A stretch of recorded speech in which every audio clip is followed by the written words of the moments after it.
Acorn Productions. We're in timeline number 5 from 1844 to 1877. We're in the 1850s here, and we're talking about how there's a series of failed attempts at compromise that leads to more conflict, and the tension builds and builds until, boom, there is a civil war.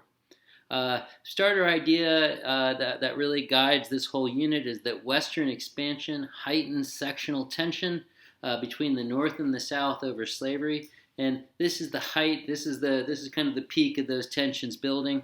There are really two schools of thought in this time period. There's the anti-slavery movement that is growing. It's not as strong as abolitionism, but the anti-slavery movement has as its baseline opinion that slavery should not be expanded another inch in the United States, so that slavery should be kept out of any territories.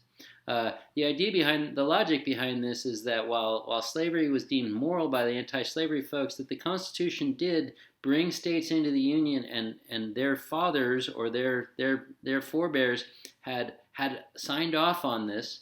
And a state that had come into the Union with slavery, the only way it could come back out of the Union was if the state chose to do so. However, as an individual, if slavery expanded another inch of territory while they were citizens in the country, it was the anti-slavery belief that everything must be done to stop the spread of slavery any further, that it was wrong that it was inside the country. States had the right to control that where they were, but nowhere in the territory should slavery be allowed to exist. This is the baseline position on anti-slavery, and there were many in the movement that felt that slavery should go ahead and be abolished one way or another inside the whole country. But the anti-slavery position that Abraham Lincoln will run on and be elected in 1860 is no expansion of slavery, protect it where it exists already. The pro-slavery opinion had a few different elements in it. One, very similar to that point of view, is that, hey, American citizens created a constitution. States were brought in under that constitution with a contract that slavery was allowed in states that brought it in. Therefore, states or individuals and their own property were the only ones that had authority here. The national government should keep its grubby hands off of slavery. So then the second thing is that increasingly the southern states were becoming a minority inside the democracy, and they feared the tyranny of the majority in taking away their slave slave property. Now, clearly, we're talking about white Southerners who had this fear. Slaves themselves, I don't have individual interviews, but slaves wanted to be free. I think we all can agree on that. So the one thing that could happen is that slavery could expand so that there'd be more states and more of a say of southern states in protecting themselves, and then maybe some other type of revision. The second problem with slavery, it was the basis of the southern economy, and cotton production quickly exhausted soil.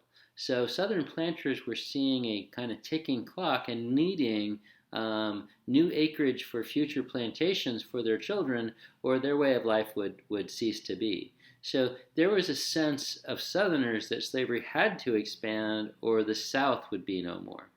So these different identities, these different opinions would ultimately not be reconcilable. The issue of popular sovereignty would not work to solve it. So in the period between 1850 and 1854, the anti-slavery movement gains a whole bunch of steam with kind of a tale of two Harriets. First of all, Harriet Tubman becomes associated with the Underground Railroad, and I tried to do color in here and things, and there's a picture of a tunnel, and I'm trying, but for the Underground Railroad. The ideal of the Underground Railroad, including for people like Frederick Douglass, was to keep going north until you got out of the country and you're out of the reach. Even Frederick Douglass for a time lived in London to make sure that as he became more and more famous that he couldn't be returned to slavery, and ultimately his benefactors purchased his freedom from his former owner. The Underground Railroad was a kind of a popular movement in the sense that individuals were doing this by themselves, organizing and helping slaves run away to the north in greater and greater numbers. And Harriet Tubman is the most famous of the conductors, and one of my candidates for one of the toughest people in history, definitely one of the toughest people in American history. she was subject to seizures that were a product of a beating early in her life, and not only did she return several times with a large bounty or reward over her head during the pre-war years, but she also served as a spy in the Confederacy during the war years. This is kind of like the idea of a Kardashian trying to go somewhere and to blend in and spy on people. She was pretty well known and was long sought after at this time, and she's trying to blend in and be a spy uh, during the war. And the other voice was from Harriet Beecher Stowe. She was a member of a Reform family. She had lived in Ohio, along the Ohio near the Ohio River, and she saw some of the impact of slavery in the communities nearby where she lived. Um, and she also was from Massachusetts and was from a Reform family there. She wrote a novel that was a morality tale that talked about the evil slave owner Simon Legree and the dehumanizing and cruel things that happened to the slaves in their system. Southerners responded, "Well, this isn't a Southerner who wrote this, and why would a slave owner destroy their own property?" But Uncle Tom's Cabin did more than any piece of abolitionist literature to make people really empathize about what the institution of slavery. And I think the most impactful thing about it is Simon Legree, who was a horrifically cruel person. Not that he was the average slave owner, but that a Simon Legree could exist, and there was nothing to stop him from behaving the way that he behaved in the novel. And so this book was reprinted in several languages and became probably the most effective abolitionist piece of literature novel about a very benevolent slave that always tried to please everyone and observing a very cruel slave owner in operation on a plantation.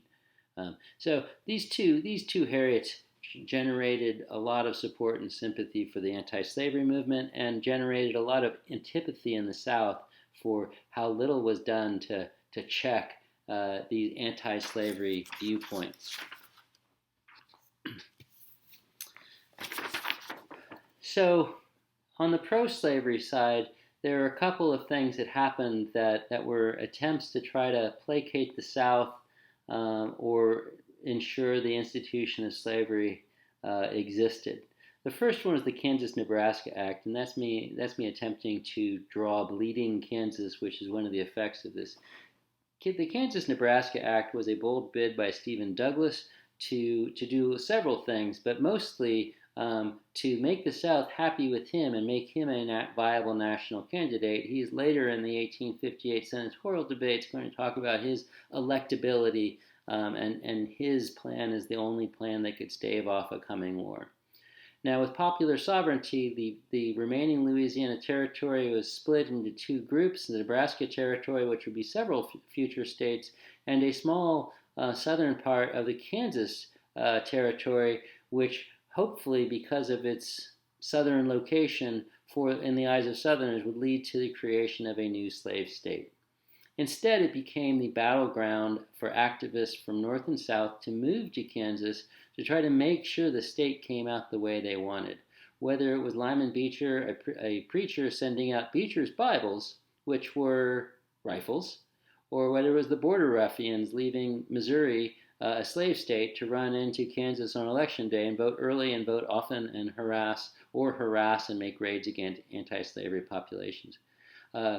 There were a host of violent actions that collectively were called Bleeding Kansas, and Northerners, anti-slavery folks, looked at the creation of a territorial government with free soil or anti-slavery people boycotting the election, and then the state itself, on the basis of the resulting election, tried to be submitted to Congress as a slave state, as a travesty of justice, and as a sign that slavery indeed infiltrated, like the Fugitive Slave Act, throughout society if it was at any part, and that slavery now couldn't be stopped in territories because popular sovereignty was being applied.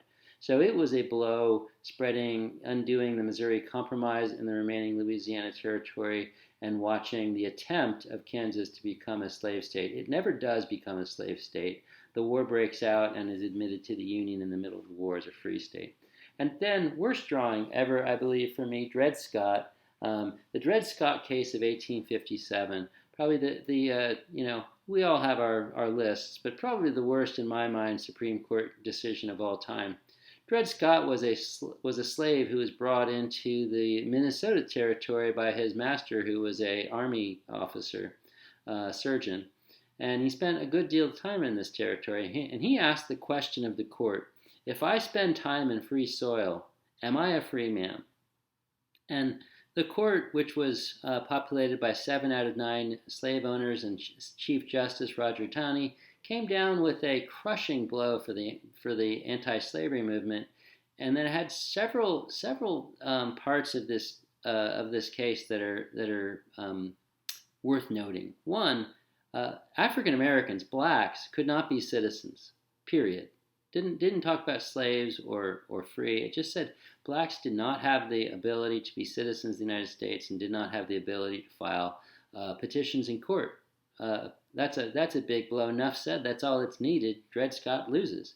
But the case goes on to say that the Northwest Ordinance and the Missouri Compromise were unconstitutional because the national government has no authority to make rulings about slavery in the territories, and therefore stripped the anti-slavery movement's number one tool or wish for a tool of restricting slavery in territories that had been implemented in the Northwest Territory and had been upheld with the Missouri Compromise since 1820 until the Kansas-Nebraska Act. So it made anti-slavery goals unconstitutional and was a tremendous setback to the anti-slavery movement.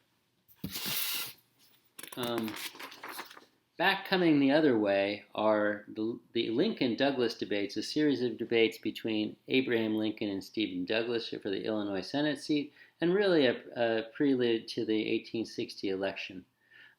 Stephen Douglas was trying to win the debate, win his Senate seat, and prove to Southerners that he was a good national candidate. In one of the debates, in which Stephen Douglas did win the office for that year, in one of the debates, Stephen Douglas was asked about how people who didn't want to live amongst slavery, as many of the people in northern Illinois where they're debating did not want their children to move out west and compete with slave labor, how they were able to prevent that. And Stephen Douglas in the Freeport Doctrine said, slavery cannot exist a day where local law enforcement doesn't permit it. While it was a crafty answer to the question that was persuasive for his audience, to Southerners it's like, no, we can't trust this guy, this person who's a northern politician who's most likely to be able to stave off the Civil War if he's elected, is now deemed unworthy by the South because Stephen Douglas seems like a snake oil salesman or someone who has been running a con on them for his own personal gain.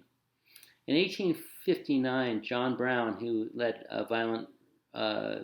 committed violent murder in Kansas against slavery folks, tried to lead a slave uprising into Harper's Ferry, Virginia, which has nothing to do with the ocean. I'm just trying to draw a can of raid and a ferry there. And the ideals of liberating slaves and having slaves run to the armory that he was going to capture to lead a slave uprising. He wanted to inspire and trigger the end of slavery, and perhaps he did. But he became a martyr for the cause of anti-slavery and led a lot of abolitionists to really admire what he had done. And it just looked like an attempt to unleash another Nat Turner's rebellion, a lawless and crazy act by a northern population filled with John Browns to Southerners. So the raid in Harper's Ferry in 1859 is right on the eve of the 1860 election. And by this point, both South and North, very few people see a way out of the coming war. And Stephen Douglas might be the last hope as a person that could be a Northerner who could be elected as president. Abraham Lincoln is going to run as a candidate for the Republican Party and not even be on the ballots in many southern states when we get to 1860. Spoiler alert, there is a civil war coming.